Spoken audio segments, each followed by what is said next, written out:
The Rural Report, here on 999 ABC Broken Hill.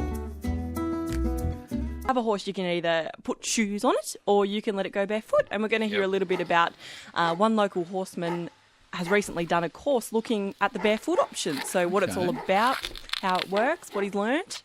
Quite interesting. Something you never really think about, is it? Well, it isn't. Yeah, I suppose if you're a horse owner, you do. But for us, definitely not. So Non-horse owners? Non-horse owners, yes. We're a breed unto ourselves. We are.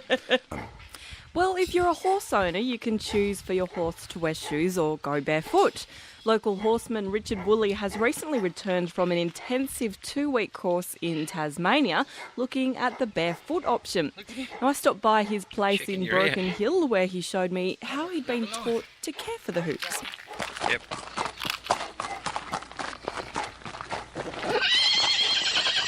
Buddy. Take this down a couple of millimetres above the sole and cord it.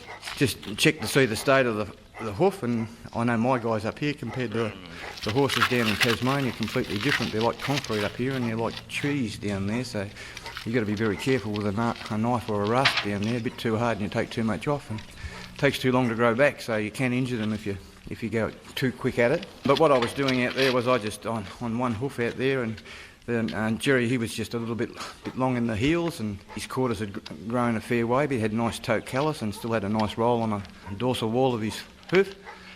And that's bad, I've been hanging around with some English people, as you could tell by that. His hoof, I mean. So it was only, I suppose, 10 minutes, and just rasp everything in accordance with his particular foot, because I don't think there's any set angles or that sort of thing that can be applied to all hooves. Each hoof on the horse is different and each horse is different, so you've just got to play it as it comes. Tell me a little bit about why you decided along your sort of career with horses to go barefoot.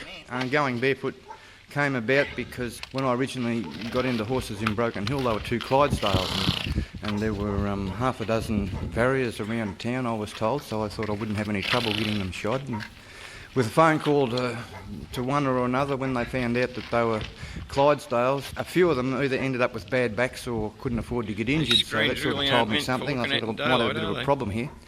But a chap by the name of Ricky Townsend, and he's pretty well known around the area, he was out there straight away and fixed them up for me.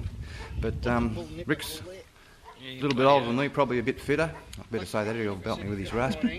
But it got to the point where the big fella I had, the gelding, we were going down the road one day, and Clydesdale's a cow, what they call cow hocked, and he had this habit of one of his back legs banging up against the coronary band on the other, and the shoes at that stage weighed 1 kilo each. And this particular day, he kicked his other foot out from underneath him and he started to bleed from the coronary band, so I unhitched the horses and walked them home, and I took his shoes off that day, and I've never had a shoe on a horse since. And there's still, I guess, a range of opinions on whether horses should have shoes or they shouldn't, or just different ideas. I understand that's still the case?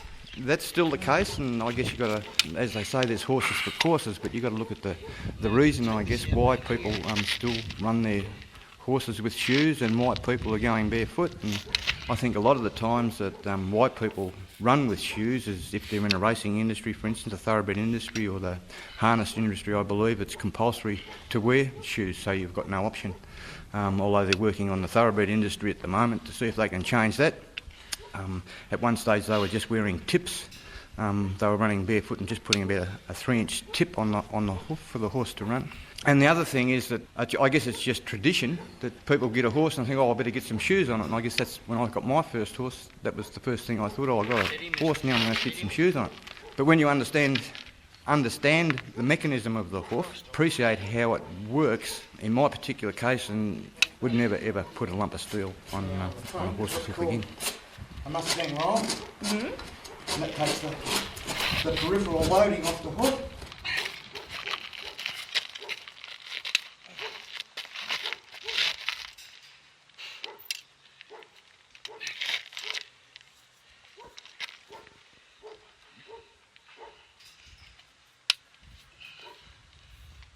He's actually got a hoof in there. Steady, and he'll stick around the rest in a second. Steady.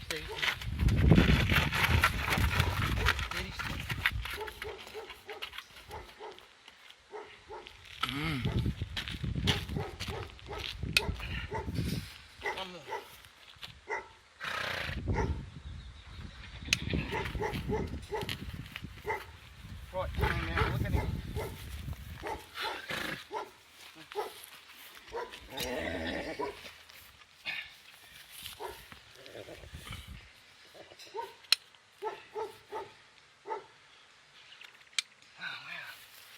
Right, that'll do. I do. You've recently attended a course in Tasmania, as you touched on before, learning about this technique and the skills that you need to do this. Can you tell me a little bit about what you learnt, first of all? What I learnt was, I guess, a lot of things I should have learnt when I was a young fella, being down there with only 3 blokes and 15 women and being locked away in the sticks with them for 2 weeks. And a few things that made the hair stand up on the back of my neck, I guess, even at my age. But apart from that, why I went down there was I've been trimming my horses myself for about 4 years, and I got to the point where I didn't really think I could do much more, and I thought there was more I could do, but I wasn't game to do it unless I discovered a bit more about it. And this course offered the perfect opportunity. I think while we were down there, we cut up and trimmed over 100 cadaver hooves. We also did a rehabilitation trim on a Shetland pony that had feet probably about 10 inches too long. We also then went and trimmed another 25 Shetlands in a paddock. We did 2 Arab studs. We trimmed the horses there, and then on the final day we trimmed mares at what I call a battery hen type thoroughbred stud, which I wasn't impressed with that much. As you mentioned there, I understand a lot of it was about, yes, the anatomy and learning the insides and the outsides. How important is that to know to do what you do? Well, I guess that was the main important thing to me, is I wanted to pull that dead hoof apart, not a live one, just to see what made it tick, basically. And it's absolutely amazing piece of anatomy. It works as a shock absorber and a spring, and believe it or not, they say a horse has got 5 hearts. Well, if a horse is walking and putting each foot or putting the foot down once a second, that's pumping about 60 litres of blood a minute through its body. So it's a very big part of the circulatory system of a horse. If you put a shoe on that restricts the expansion and contraction of the hoof. If the frog's off the ground, well, you're basically not pumping any blood through the system. How important is the health of that foot or hoof to the overall horse's well-being?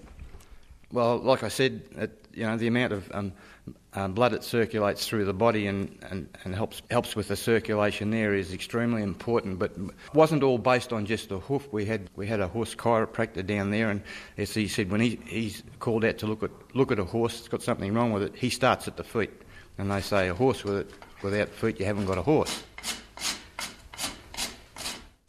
Yes, it's local horseman Richard Woolley speaking there. He's recently been in Tasmania looking at, going barefoot with your horses, and he was just sharing some of his, what he's learnt and some of the techniques there too. You could hear the file going or the rasp in the background there. Yeah. A real interesting insight. Was he saying there was 15 women and only a couple of blokes doing the course? Yes, that's right. That's an interesting thing in itself, isn't it? Yeah, it does sound like it. So, yeah. But I was looking, actually, there's a bit of a feature up online about the course and on ABC Rural's website. And, yeah, from all over the place as well, the people from Australia and around the world. And, yeah, it sounded like they attracted quite a few different people. Amy, you find these stories anywhere, don't you, really? You really do. And if you've got an interesting story out there regarding anything of a rural nature, well, Amy, they should give you a call. They should indeed. 8082 4000 is our number here at the ABC. So if you ever want to give me a call or just have a chat, just ring in. It's not hard, is it, really? Amy, thank you. Thank you. We'll hear more tomorrow morning. Amy will return. It's 9 minutes to 7. It's 9 minutes.